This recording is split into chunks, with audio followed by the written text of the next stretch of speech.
करती हूँ, अभिनंदन करती हूँ। अपने YouTube चैनल पे बहुत ही प्यारा सा गीत लेके आई हूँ। गीत पसंद आए तो ज्यादा से ज्यादा शेयर करना, चैनल को ज्यादा से ज्यादा आप लोग सपोर्ट करना। आज मोरे अंगने भोले बाबा यही, आज मोरे अंगना भोले बाबा यही। पहला मगन मोरे पियवा जे मगी, पहला गन मोरे पियवा जे मगी। धन दौलतिया भोले बाबा देही, धन दौलतिया भोले बाबा देही। आज मोरे अंगना भोले बाबा यही, आज मोरे अंगना भोले बाबा यही।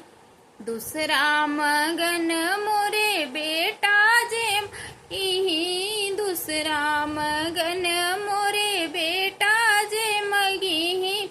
बल बुद्धि विद्या भोले बाबा देही, बल बुद्धि विद्या भोले बाबा देही। आज मोरे अंगना भोले बाबा यही, आज मोरे अंगना भोले बाबा यही।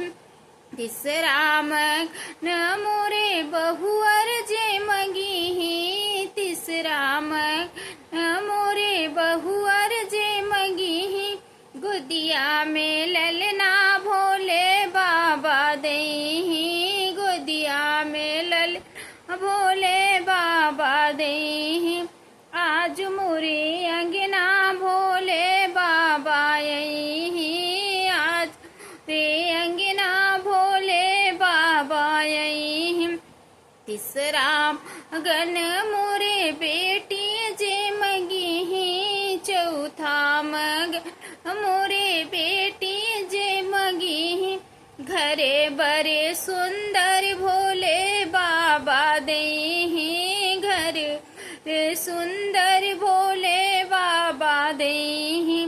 आज मोरे अंगना भोले बाबा यही, आज मोरे अंगना भोले बाबा यही। पचमा मगने हम हूँ जे मगबई, पचमा मगने हम हूँ जे मगबई।